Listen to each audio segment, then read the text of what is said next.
titre de cette prédication aujourd'hui, c'est Cap ou pas cap. Alors ça va vous rappeler quelque chose pour ceux qui ont été enfants. Hein, ce fameux cap ou pas cap. Est-ce que tu es cap de faire ça? Est-ce que tu n'es pas cap de faire ça? Et en fait, j'avais à cœur de prêcher ce matin. J'essaye vraiment de remettre la thématique de la prédication que je vais apporter dans le Seigneur. Et ce qui tournait là depuis quelques semaines, c'était vraiment de pouvoir répondre à à ce sentiment qu'on peut avoir bien souvent, de dire mais en fait je suis pas capable. Et ce sentiment, il peut en fait nous paralyser, hein, dire bah tiens je suis pas capable de. Ouais, mais Bob il est capable de faire ça, mais pas moi. Hein. Stéphane il est capable de faire ça, mais pas moi. Eux ils sont plus forts dans la foi.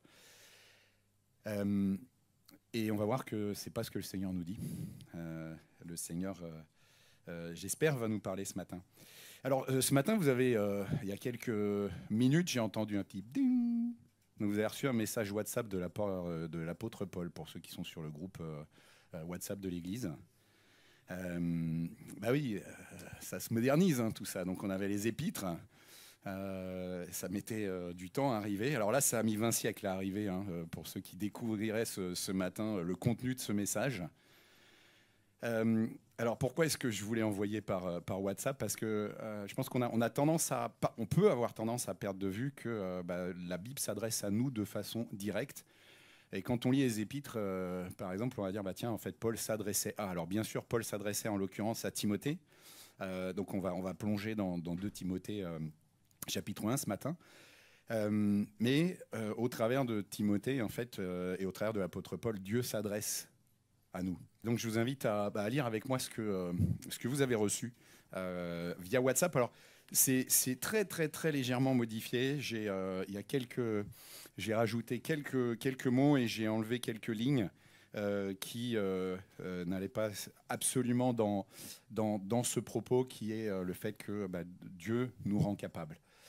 Voilà, donc Paul, apôtre de Jésus-Christ, par la volonté de Dieu, pour annoncer, et là je l'ai mis en gras parce que ça m'a parlé quand j'ai lu ce passage, pour annoncer, c'est pas n'importe quoi qui est annoncé, c'est pas une petite nouvelle, il nous annonce la promesse de la vie qui est en Jésus-Christ. Et on va y revenir. Toi, alors ça commence par Timothée, hein, il s'adresse à Timothée. Donc toi, Timothée, Tim, pour ceux qui ne savent pas, on a 3 Timothées dans cette église, dans la génération des 15-20 ans, 21. Voilà, donc, et puis Naomi, Stéphane, Karen, Emeline, Valérian. Alors c'est complètement... voilà, j'ai mis des prénoms, des familles, Olivier, Françoise, Christelle, Véro, Jocelyne, Sabine, Sylviane, Bruno, Ariane, Camille, et chacun d'entre vous, mon enfant bien-aimé. Et là, donc, Dieu, ce matin, te dit, toi, individuellement, tu es mon enfant bien-aimé et je m'adresse à toi. Alors, j'aime énormément ces prières de Paul au tout début de chaque épître. Que la grâce, la miséricorde et la paix te soient données de la part de Dieu le Père et de Jésus-Christ notre Seigneur. Et je commence vraiment avec cette prière ce matin, que ce soit une réalité pour vous.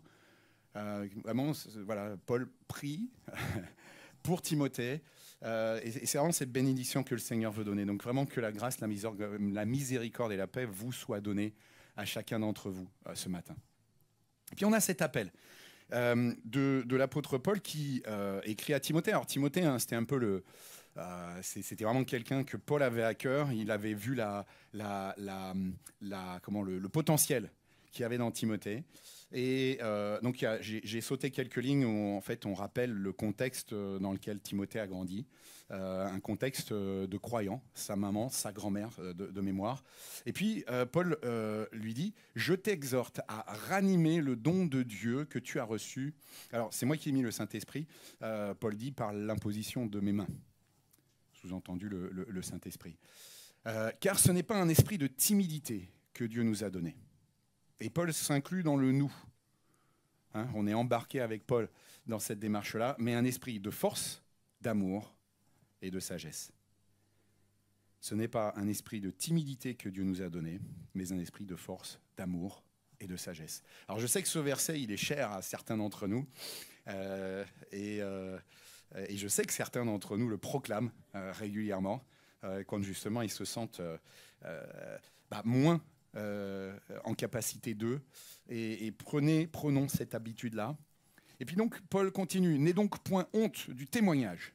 Donc là, Paul lui dit, réveille, voilà, ranime cet esprit qui est en toi, et n'aie pas honte du témoignage à rendre à notre Seigneur, ni de moi son prisonnier, Paul est en prison, ni, alors ça je l'ai rajouté, de ses frères et de ses sœurs de par le monde qui souffrent pour leur foi. Mais souffre avec moi pour l'évangile, par la puissance de Dieu qui nous a sauvés et nous a adressé une sainte vocation, donc il nous a appelés, non à cause de nos œuvres, mais selon son propre dessein, et selon la grâce qui nous a été donnée en Jésus-Christ avant les temps éternels et qui a été manifestée maintenant par l'apparition de notre Sauveur Jésus-Christ. Donc Jésus est apparu, alors c'était il y a 2000 ans, qui a détruit, et ça extraordinaire, qui a détruit la mort et a mis en évidence la vie et l'immortalité par l'Évangile. Alors on commence avec la vie, la promesse de la vie en Jésus-Christ, et on finit ce passage avec la vie à nouveau. Et ça vraiment, je pense qu'on a tous vécu la perte d'un être proche. Et ça, c'est Satan qui a fait rentrer quelque part la mort. Satan cherche à nous amener à la mort. Et Dieu, c'est le Dieu de la vie. C'est pour cet évangile que j'ai été établi prédicateur et apôtre, chargé d'instruire les païens, dont tu fais partie, chacun d'entre nous. On est vraiment les bénéficiaires du ministère de Paul. Et c'est à cause de cela que je souffre ces choses, nous dit Paul. Retiens dans la foi et dans l'amour qui est en Jésus-Christ le modèle des saines paroles que tu as reçues de moi. Garde le bon dépôt par le Saint-Esprit qui habite en nous. Alors, je vous propose 3 étapes ce matin.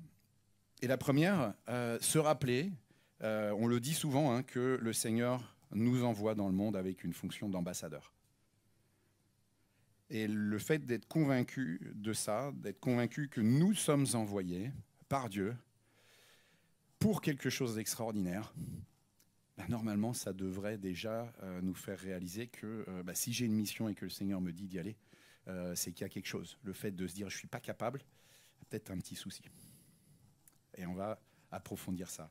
Alors on va relire cet appel, du coup, à être un ambassadeur. « N'aie donc point honte du témoignage à rendre à notre Seigneur, ni de moi son prisonnier. » Mais souffre avec moi pour l'évangile. Ce n'est pas un appel simple qui nous est fait.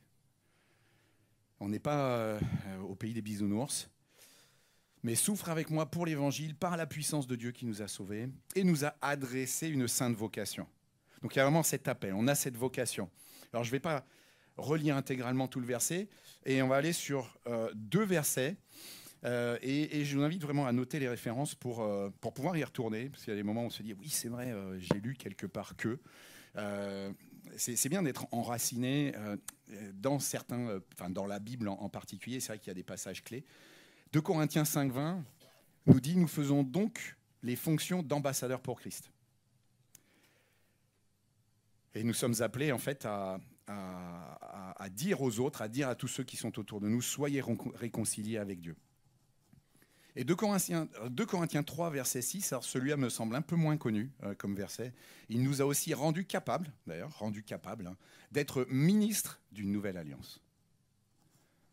Non de la lettre, mais de l'esprit, car la lettre tue, mais l'esprit vivifie.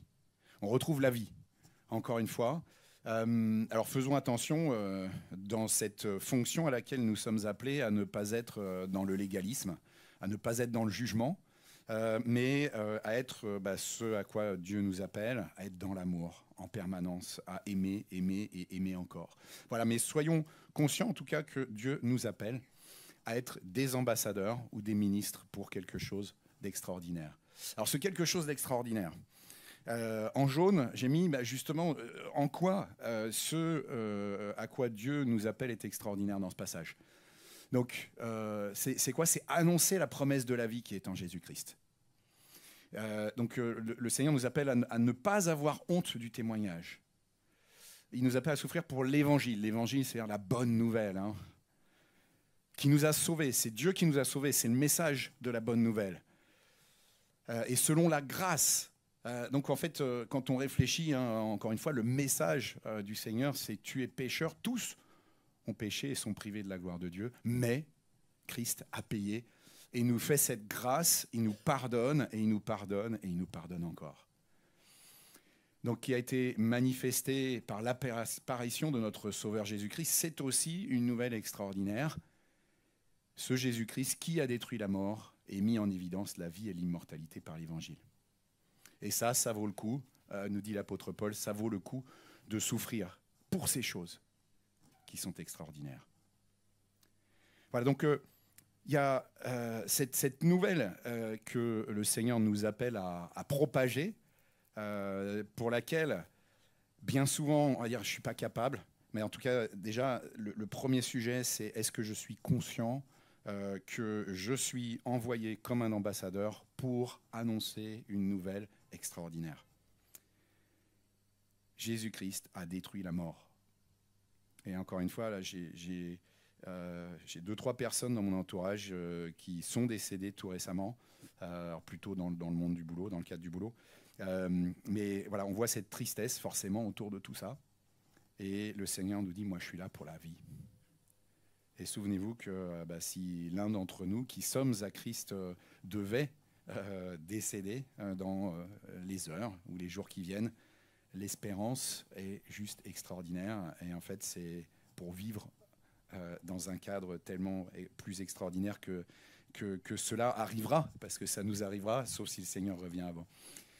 Et donc, il y a vraiment de quoi être fier. Et là, si aujourd'hui dans la salle, quelqu'un d'entre nous n'est pas encore à Christ, et que tu entends ces mots, je t'invite vraiment à découvrir qui est vraiment ce Jésus. Et ce qu'il a à offrir. Tout ce qu'il a fait, tout ce qu'il a dit, tout est absolument extraordinaire. C'est une personne, si tu prends le temps de lire les évangiles en particulier, Matthieu, Marc, Luc et Jean, que je pense qu'on a juste envie d'observer, de suivre, tellement sa parole était sage, tellement il démontrait d'amour, tellement il était puissant dans ce qu'il a fait. Et il se présente comme la source de la vie, cette source qui ne tarit jamais. Il nous dit qu'il nous comble de sa joie, de sa paix, il nous rend libres de tout, y compris des addictions, de toutes les saletés de ce monde. Et avec lui, encore une fois, la mort a perdu sa puissance au moment où Jésus a été crucifié. Vous avez ce voile du temple qui a été déchiré. Vous avez ces morts, c'est très très bizarre ce passage, mais on dit que des morts sont sortis de leur tombe. Et puis Jésus est ressuscité. Et la parole nous dit que le tombeau était vide. L'histoire nous dit que le tombeau était vide aussi. Et que Jésus est apparu, ressuscité, aux uns et aux autres. Et je crois qu'on a tendance à perdre de vue, malheureusement, la puissance et le côté extraordinaire de cette vérité. Voilà, donc notre cause, la cause pour laquelle nous sommes envoyés, c'est la vie. Concrètement, nous sommes envoyés pour faire des disciples qui font des disciples. Nous sommes envoyés pour parler de Jésus à ceux qui ne le connaissent pas, les accompagner dans la découverte de ce Jésus, à devenir des disciples, et tous, chacun d'entre nous, à nous exhorter les uns les autres pour que nous soyons des disciples qui soyons encore plus fiers et vivants en tant que disciples. Et dans ce rôle-là, nous sommes amenés à aimer notre prochain comme nous aimons Dieu. Vous voyez, donc vraiment, on a cet appel extraordinaire à être des ministres, à être des ambassadeurs pour une nouvelle extraordinaire. Et ça se traduit normalement dans quelque chose qui, je pense, aujourd'hui, nous semble bien trop difficile en général pour nous. Et Satan, je pense, aujourd'hui, utilise 2 stratégies pour nous annihiler, pour faire en sorte qu'on ne serve à rien, pour nous mettre au tapis et pour qu'on y reste. La première, c'est justement de nous convaincre que nous ne sommes pas capables et de faire en sorte que nous restions dans cette conviction que nous ne sommes pas capables. Et du coup, on ne fait rien. La deuxième, et on y passera aussi, ce sera mes 2 points, de nous amener à croire que nous sommes capables, parce que nous nous sommes formés, parce que nous avons développé des compétences, parce que nous imaginons que nous sommes capables de gagner notre salut, nous sommes capables d'évangéliser, parce que nous, encore une fois, nous utilisons des méthodes et nous sommes plutôt bons là-dedans, que nous sommes capables de prêcher, par exemple, que nous sommes capables de faire une étude biblique, que nous sommes capables. Donc il y a vraiment, je pense, ces deux stratégies que Satan va utiliser. Un, t'es pas capable, t'es bon à rien et tu seras jamais bon à rien. Et deux, ouais, tu peux faire des choses bien par toi-même. Alors le premier, voilà, le premier frein, c'est vraiment, je pense que nous pensons que nous ne sommes pas capables. Et je pense que nous avons raison de penser que nous ne sommes pas capables. Et c'est ce que la Bible nous dit à la base, sans Dieu, nous ne sommes capables de rien. Mais si on s'arrête là, en fait, Satan a gagné.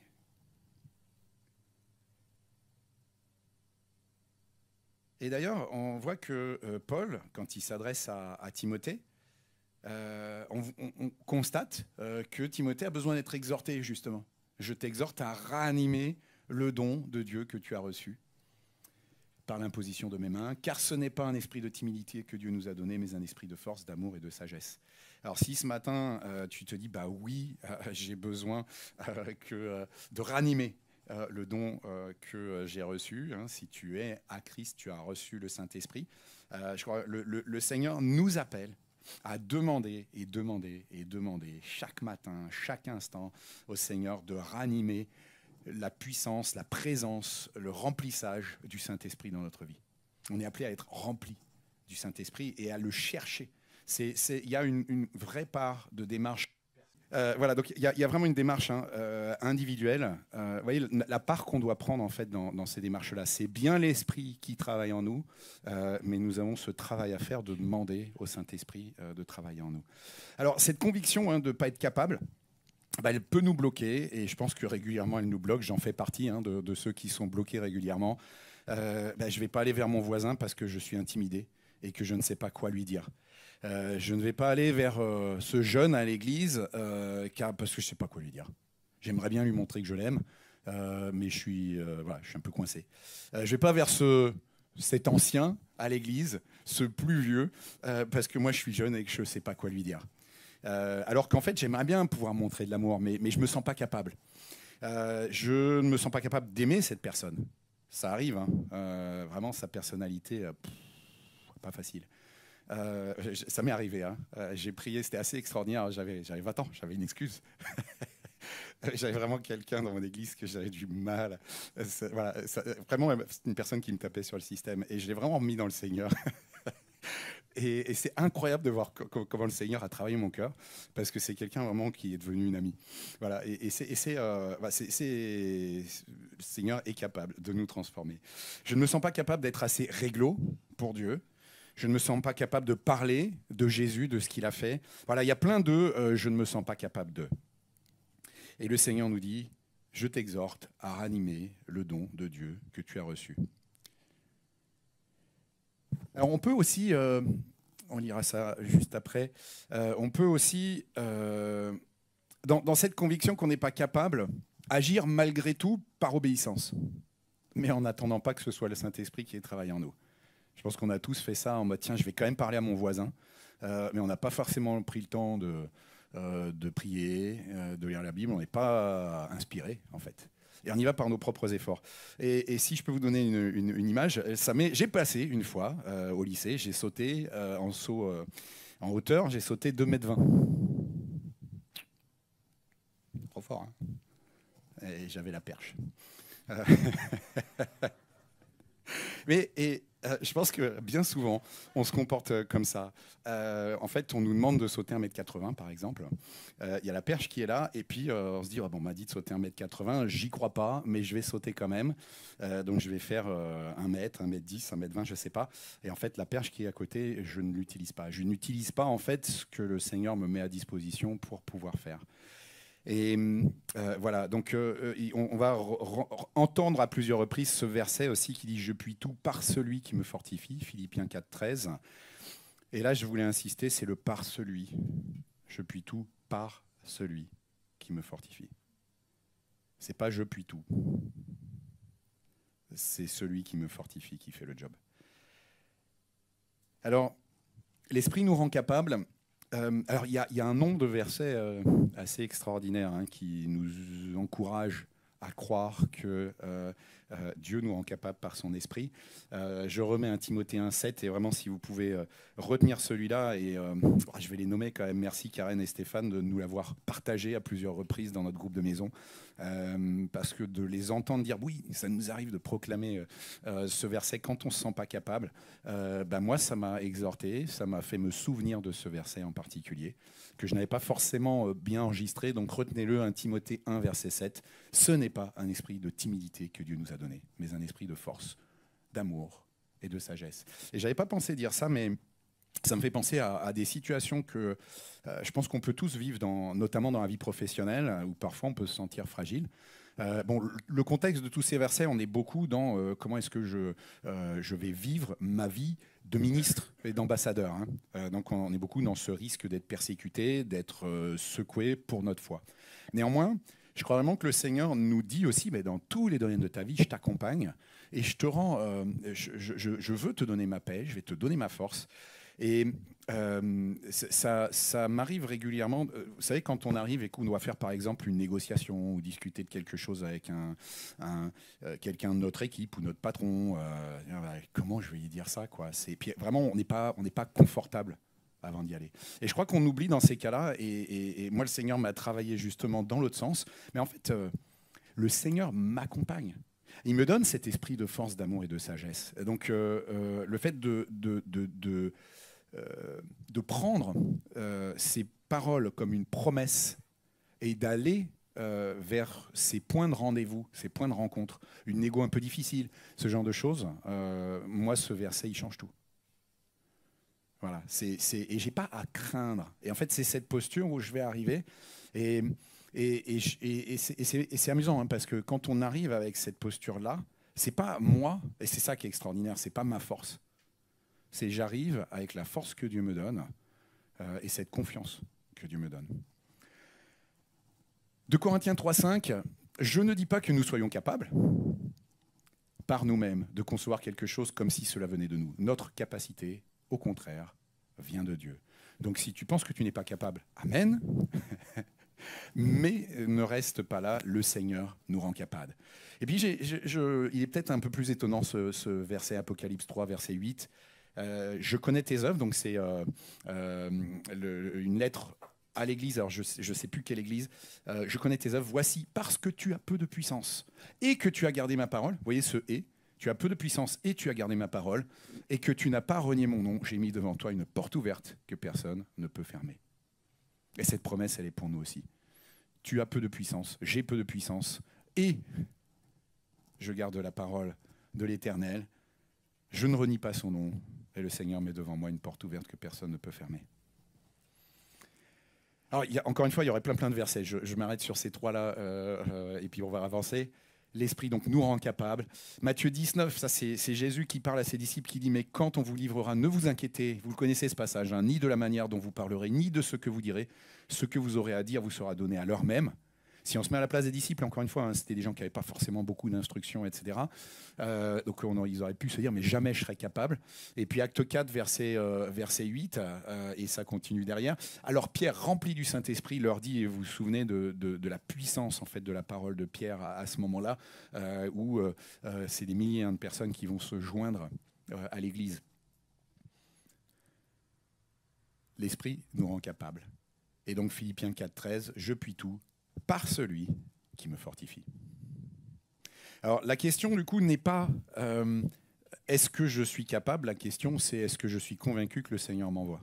Parce que si je suis convaincu que le Seigneur m'envoie pour cette nouvelle, encore une fois, extraordinaire, qui change tout, à ce moment-là, en fait, je me mets dans cette position de dire je ne suis pas capable, je sais que je ne suis pas capable, mais le Seigneur me fortifie pour que je devienne capable.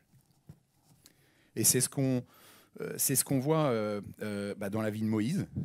Alors, il y a plein, si on revient dans l'histoire de la parole, Moïse qui dit mais je suis bègue, je suis faible, j'ai pas de. Le Seigneur l'équipe. Et peut-être plus étonnant de voir comment Jésus avait cette dépendance avec le Père. Et il s'isolait pour prier, pour être prêt.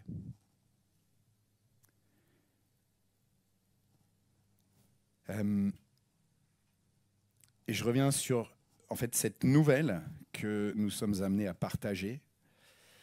Vous vous souvenez peut-être de Néhémie 8, verset 10. La joie de l'Éternel sera votre force. Et je fais le lien avec en fait, le fait que si je suis absolument convaincu que cette nouvelle que le Seigneur a annoncé, ce chemin de salut qu'il a préparé, de cette vie qu'il a en réserve pour chacun d'entre nous, en fait, je peux difficilement ne pas être dans la joie. Et cette joie, cet enthousiasme dans le Seigneur, c'est ce qui me rend fort. Vous voyez, donc en fait, c'est vraiment la conscience d'être appelé, envoyé pour une nouvelle extraordinaire qui a changé ma vie et mon avenir pour l'éternité, me donne cette joie qui sera ma force. Alors, dernière étape, on peut être confronté au risque, en fait, à contrario, d'avoir appris des choses. On s'est formé en fac de théologie, en groupe de maison, etc., etc. À dire, mais en fait, même sans s'en rendre compte, il y a des choses que je fais sans vraiment m'appuyer sur le Seigneur. Alors, ça peut commencer, et vraiment, l'appel, c'est l'appel à développer une dépendance totale et sur tous les domaines de notre vie. À commencer peut-être par les toutes petites choses.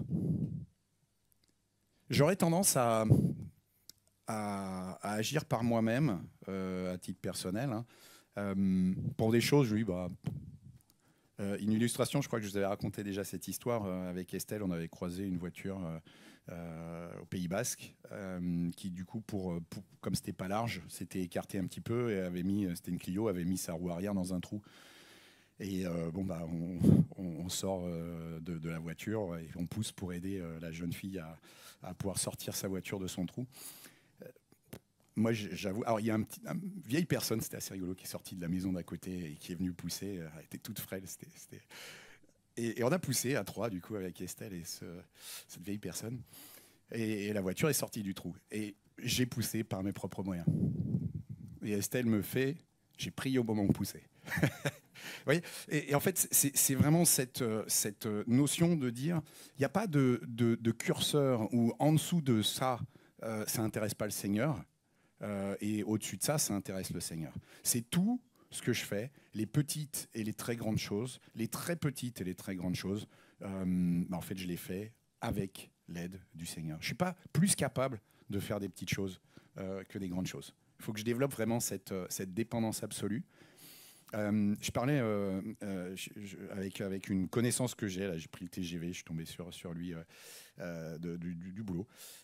Et justement, on parlait de cette. Il me disait, c'est vrai qu'il y a des moments, j'ai peur d'embêter le Seigneur. Je disais, mais le Seigneur, il te demande d'être attaché à lui comme le sarment sur le cep. C'est pas. Non, il y a les moments où tu as besoin, tu te branches. Et puis il y a les moments où tu n'as pas besoin, tu ne te branches pas. Tu es absolument dépendant en permanence. Donc voilà, petite, grande chose, soyons absolument dépendants. Soyons vigilants, donc j'ai fait une jolie phrase en français, vigilance devant la compétence, ne pas oublier la dépendance. Soyons vigilants quand on pense être compétent. C'est génial, je crois vraiment que le Seigneur nous appelle à nous former. Il a formé ses disciples, il les a envoyés d'abord deux par deux, etc. Il y a une notion vraiment de pédagogie. L'apôtre Paul est pédagogue et il apprend et il fait en sorte que les églises grandissent en connaissance. Donc il y a une notion de compétence vraiment à développer qui est importante. Mais la compétence ne doit pas devenir en fait notre source de confiance.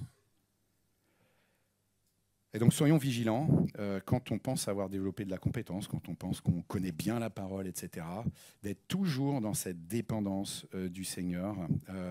Je dis à nous, prédicateurs, systématiquement dire Seigneur, je ne suis pas capable. De se rappeler que ce n'est pas mon intelligence qui va parler au cœur des uns et des autres, c'est bien le Seigneur qui va m'utiliser comme un média.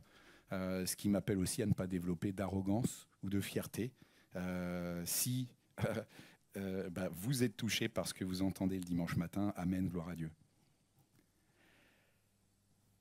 Donc, encore une fois, je puis tout par celui qui me fortifie. Par moi-même, je ne suis capable de rien. Et donc attention au sentiment de maîtriser sa vie. N'oublions pas que le Seigneur nous dit « l'homme est comme l'herbe des champs ». Bible, prière, Bible, jeûne, prière, Bible, jeûne, prière, Bible, jeûne, prière.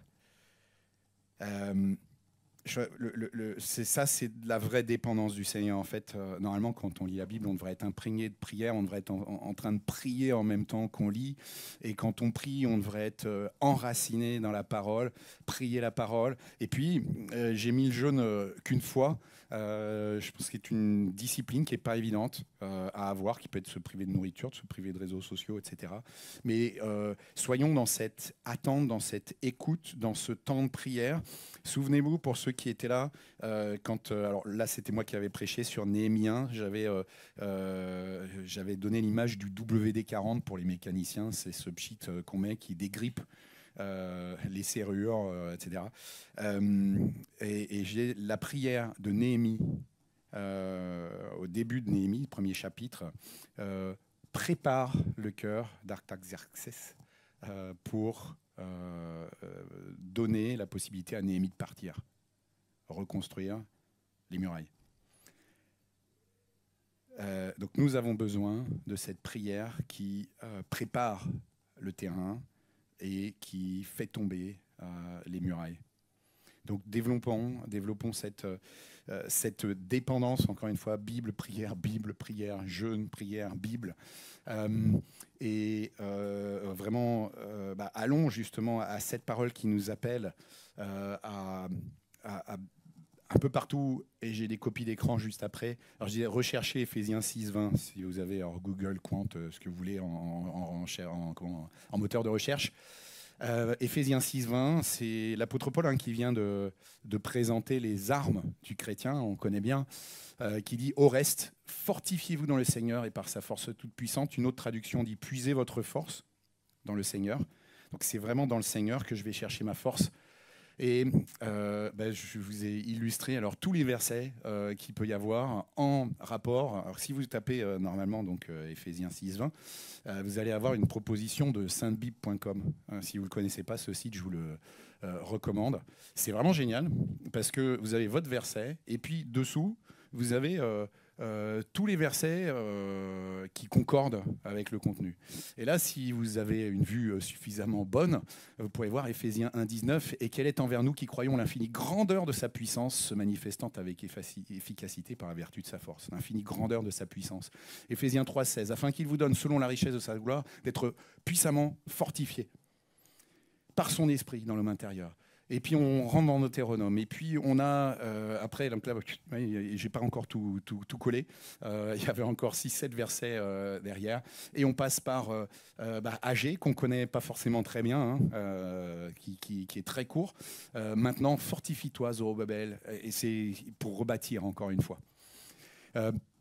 Voilà, donc vraiment le Seigneur nous appelle à aller dans sa parole, à se faire justement à exhorter pour dépendre de lui. Rappelez-vous de Jean 15, qui est vraiment ce chapitre où il y a cette image de la dépendance avec le cep et les sarments, et Jésus qui dit « Demeurez en moi et je demeurerai en vous. Comme le sarment ne peut de lui-même porter du fruit s'il ne demeure attaché au cep, ainsi vous ne le pouvez pas non plus si vous ne demeurez en moi. » Puis on a cette image de l'arbre planté près d'un courant d'eau, c'est cet homme qui médite la parole jour et nuit. Donc pour grandir, pour faire ce que le Seigneur nous appelle à faire, on le voit avec Josué, ne t'écarte ni à droite ni à gauche et médite la loi de l'Éternel. Vraiment cet appel à méditer, prier, obéir, faire confiance.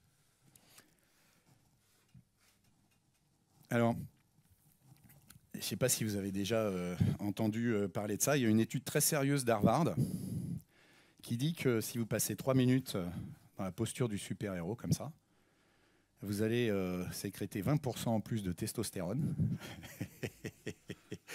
et 25% en moins de sérotonine, je crois, l'hormone du stress. C'est ça, la sérotonine? C'est bon? En tout cas, l'hormone du stress.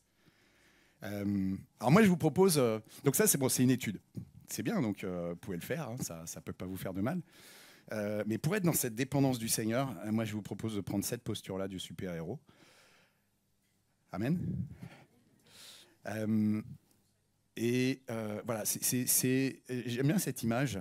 C'est vraiment l'expression de cette dépendance, du fait que quand on est en prière, on est en relation avec Dieu, Dieu le Père, Dieu le Fils, Dieu le Saint-Esprit. En fait, super. Ce serait intéressant de faire une étude. On va demander à Harvard de faire une étude, de voir ce que notre corps fait, sécrète, quand on est en prière, quand on est intimement connecté avec le Seigneur. Je pense qu'on aurait des choses assez extraordinaires. Alors, cap avec un E ou pas cap? Est-ce que vous êtes prêts à mettre votre cap de super-héros?